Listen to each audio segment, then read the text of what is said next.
देखिए, ई way bill में होने जा रहे दो बड़े बदलाव व्यापारियों और ट्रांसपोर्टर्स के लिए क्या है जरूरी बातें।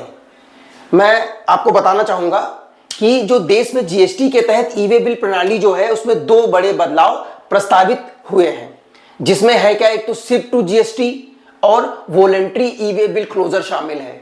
देखिए, ये बदलाव जो पहले 15 जून से लागू होने थे, अब कंपनियों की मांग पर 1 अगस्त 2026 से प्रभावी होंगे।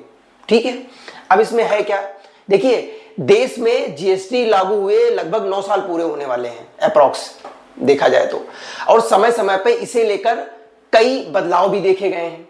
अच्छा, इन दिनों चर्चा में ई वे बिल क्यों चर्चा में है, यह भी बहुत बड़ा क्वेश्चन है। देखिए, ज्यादातर लोगों को अभी भी इसके बारे में कम जानकारी है। देखिए, ई वे बिल होता क्या है, इलेक्ट्रॉनिक ई वे बिल एक ऐसा डिजिटल डॉक्यूमेंट है, यह बताता है कि एक स्थान से दूसरे स्थान तक भेजा जा रहा माल जीएसटी नियमों का पालन कर रहा है। अच्छा, है क्या, अब ई वे बिल में नए बदलाव होने जा रहे हैं, तो हम यहां पे 4 पॉइंट डिस्कस करेंगे। ई वे बिल किसके लिए जरूरी है, ई वे बिल में क्या क्या जानकारियां होती हैं, ई वे बिल के क्या क्या फायदे हैं और क्यों चर्चा में है ई वे बिल। तो आइए पहला टॉपिक हम कवर करेंगे फटाफट से, ई वे बिल किसके लिए जरूरी है। देखिए, ई वे बिल 50,000 से अधिक कीमत के माल के लिए जरूरी होता है। बता दें, माल भेजने वाला जो व्यक्ति होता है या माल प्राप्त करने वाला है या रजिस्टर्ड ट्रांसपोर्टर है, वो ई वे बिल जनरेट कर सकता है। अच्छा, जो ट्रांसपोर्टर रजिस्टर्ड नहीं है वो भी अपना रजिस्ट्रेशन करा के बिल जनरेट कर सकता है। देखिए, यदि माल का मूल्य जो हमारा गुड्स है जो जा रहा है उसकी जो वैल्यू है वो 50,000 यानी कि 50,000 से अधिक है और व्यापारी ने ई वे बिल नहीं बनाया है, तो ये ट्रांसपोर्टर की जिम्मेदारी होगी कि वह इसे जनरेट करे। इस बात का आप बहुत अच्छे से ध्यान रखिएगा। अच्छा, है क्या, ई वे बिल में क्या क्या जानकारियां होती हैं। सेकंड पॉइंट, देखिए ई वे बिल के दो पार्ट होते हैं। पार्ट ए में सप्लायर का जीएसटी, खरीदार का जीएसटी, चालान नंबर, माल का मूल्य, एचएसएन कोड और माल डिलीवर जहां पे होना है उसकी प्लेस की जानकारी होती है।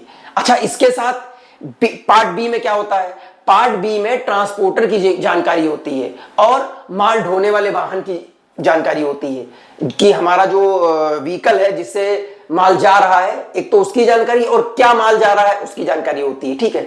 अच्छा, अब ई वे बिल के फायदे क्या क्या हैं।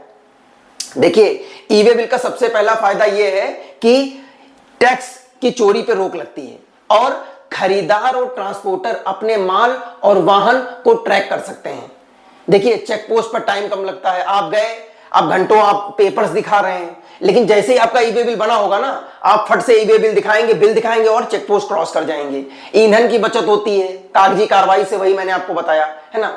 देखिए, और ऐसा नहीं है कि ये एक ही स्टेट में लागू है, ऐसा नहीं, आप स्टेट टू स्टेट जहां भी भेजेंगे पूरे देश में एक समान व्यवस्था लागू है, आप ये भी समझ लीजिए। ऐसा नहीं कि कहीं पार्शुअलिटी है, हर जगह यही नियम है ई वे बिल का। अच्छा, क्यों चर्चा में है ई वे बिल, ये भी समझ लीजिए। देखिए, ई वे बिल का मामला इन दिनों चर्चा में है। दरअसल जीएसटी ने ई वे बिल में दो बड़े बदलाव पारित किए हैं, जिसमें जो है क्या, डेटा हमारा बिल्कुल विजिबल रहे, कोई चोरी ना हो पाए। इसके लिए उन्होंने दो बड़े नियम क्या किए, एक तो शिफ्ट टू जीएसटी किया है और दूसरा वॉलंटरी ई वे बिल क्लोजर किया है। अच्छा, शिफ्ट टू जीएसटी क्या है। देखिए, शिफ्ट टू जीएसटी का मतलब यह है कि पहले जब हम लोग ई वे बिल बनाते थे तो उसमें शिफ्ट टू लिखते थे, तो केवल उसमें शिफ्ट टू वाले की जानकारी लिख देते थे, यानी सेलर की हम जानकारी लिखते थे कि भाई जो हमारा हम माल बेच रहे हैं, परचेजर है जो माल खरीद रहा है, हमने उसकी जानकारी डाल दी। ठीक, केवल जानकारी, केवल नाम हम डाल दिया, एड्रेस डाल दिया। अच्छा, अब क्या है, अब आपको जीएसटी नंबर भी डालना पड़ेगा। दूसरी चीज समझ लीजिए, वॉलंटरी ई वे बिल क्लोजर क्या है। अब है क्या, ई वे बिल बना, ई वे बिल बनने के बाद में माल पहुंचा कि नहीं पहुंचा कुछ पता नहीं।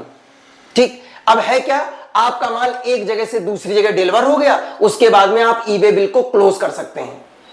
आप आराम से स्वेच्छा से आप इसको क्लोज कर सकते हैं। इससे होगा क्या, देखिए, इससे डिस्पैच से लेकर डिलीवरी तक का डिजिटल रिकॉर्ड रखा जाएगा। अब है क्या, कई कंपनियों ने ईआरपी सॉफ्टवेयर में बदलाव करने और एपीआई इंटीग्रेशन और टेस्टिंग को लेकर के अधिक समय की मांग की थी, जिसको देखते हुए जो नए बदलाव हैं वो 1 अगस्त 2026 से लागू होंगे। गाइस, अगर आपको ये जानकारी अच्छी लगी हो तो प्लीज हमारे चैनल को लाइक करें, शेयर करें, सब्सक्राइब करें और ऐसी और वीडियोस के लिए हमें फॉलो करें। Thank you, thanks for watching.